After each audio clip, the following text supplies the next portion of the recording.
मी आज एक नवीन ट्रिक म्हणजे माझ्या मनाने करणार आहे। हात न लावता पीठ मळता येतं का? आजचा माझा पूर्ण दिवस आणि एक सरप्राईज पार्सल ही असणार आहे।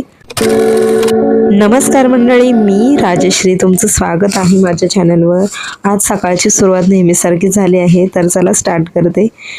तर नाश्ता वगैरे सगळं झालं, त्यानंतर मी तुम्हाला एकच खूप अशी उपयोगी अशी ट्रिक दाखवणार आहे, कारण मी फर्स्ट टाइम यूज करते। हात न लावता पीठ कसं मळायचं आहे। मी एका प्लास्टिकच्या पिशवीमध्ये गव्हाचं पीठ घेतलं आहे, त्यात थोडंसं तेल, मीठ आणि पाणी घालून नीट मळून घेतलं हात न लावता। अगदी सोप्या पद्धतीने पीठ तयार होतं आणि त्यानंतर मी थोडंसं मिक्स करून थोडं पाणी टाकून आपण ॲड करून, जसं तुम्हाला कन्सिस्टन्सी हवी असेल तशा प्रकारे तुम्ही ॲड करू शकता। थोडं मी अजून एकदा टाकते, त्यानंतर मग तेल टाकून थोडं 5-1 मिनटं मुरत घालण्यासाठी ठेवते, कारण मळून ठेवलेलं पीठ छान असं फुलतं, चपात्या छान बनतात। तर असे एकदा नक्की सोप्या पद्धतीने पीठ तयार करून पहा तुम्ही। तुम्हाला ही ट्रिक आवडली असेल तर लाईकचं बटन दाबायला विसरू नका। आणि मी तर स्टार्ट केलं आहे, तुम्ही देखील करा। आता हे थोडंसं मी ठेवून देणार आहे 5-1 मिनटासाठी, आणि अशाच प्रकारे तुम्ही वेगवेगळ्या ट्रिक आणि टिप तुम्हाला मिळतील। त्यानंतर इथे मी करणार आहे आज तुमच्यासोबत एक वेगळ्या टाईपची भजी। चला स्टार्ट करूया। दुपारचं जेवण वगैरे झालं, पण मला करायची होती भजी मुलांसाठी, कारण मुले दोघंही घरात होते। तर म्हटलं चला स्टार्ट करू। तर हे आर आणि के नावाचं असे शेप भजी मी तयार केले आहेत। आर म्हणजे रोजिष्णू आणि के म्हणजे क्षेत्रज्ञ।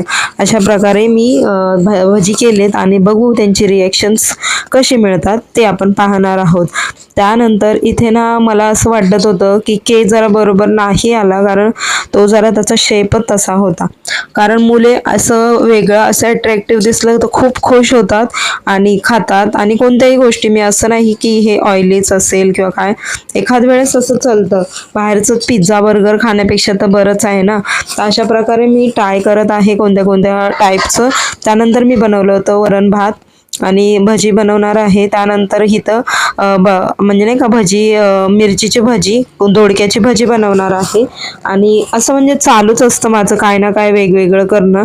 तर मिरची आता भजी मस्त बॅटर झालं होतं, याच्यामध्येच अशाच बॅटरमध्ये वडे देखील छान बनतात, वडापावची, आणि खूप सुंदर बनतात। एकदा नक्की तुम्ही ट्राय करा अशा प्रकारे, मुलं खूप खुश होतील।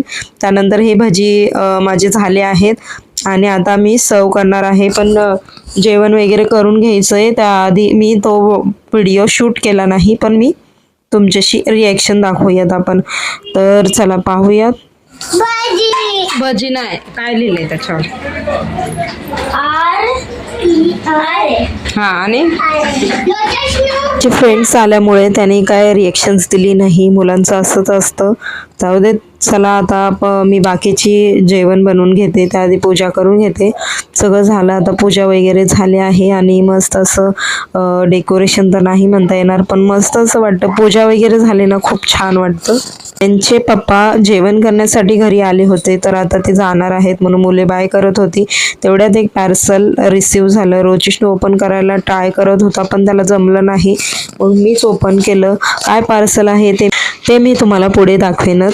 चला, रात्रीचं सर्व काम आवरल्यानंतर जेवण वगैरे केलं, हे आले, तर मी असे लिप बाम वगैरेच लावत होते। थोडेसे पिंपल आले म्हणून त्याला म्हणजे नाही का नाईट स्किन रुटीन करत होते, तेवढ्यात हे आले आणि घेऊन आले यांनी भाजी, आणि आईने दिली होती भाजी वगैरे, कोथिंबीर, काकडी दिली होती, आणि हे बिस्किट दिले होते त्यांच्या फ्रेंडने। घरात बनवलेले बिस्किट आहेत, खूप छान आहेत, आम्ही रोज यूज करतो, खातो वगैरे। त्यानंतर मी दुपारी आवळ्याचा मुरब्बा बनवला होता, म्हणजे घरच्या घरी सिंपल, आणि ही डाळ बनवली होती, खूप सुंदर झाली होती, मला तो खूप आवडली। आणि चला आता भाजी निवडायचा टाइम झाला आहे, काय करू, निवडावं लागेल, इथे मस्त चालू आहे त्यांची। चला आता भाजी 10 तर वाजले होते, तर म्हटलं जाऊ दे, आता भाजी निवडूनच घेते, कारण नंतर उशीर होईल। तर हा एंडिंग करायचा टाइम आला आहे, पण मला तुमचं पार्सल काय आलं आहे ते तुम्हाला दाखवायचं आहे। तर हे आहे ते पार्सल, जे की मला खूप गरजेचं होतं। माझ्याकडे ऑलरेडी आधी होतं, पण आता मला नवीन घ्यायचं आहे, कारण ते तुटलं आहे। हे आहे ते, आणि याच्यामध्ये मी सगळे मनी वगैरे ठेवले आहेत। खूप छान आहे हे, तुम्हाला नक्की पुढच्या ब्लॉगमध्ये दिसणार आहे मी काय केलं आणि कशासाठी घेतला आहे.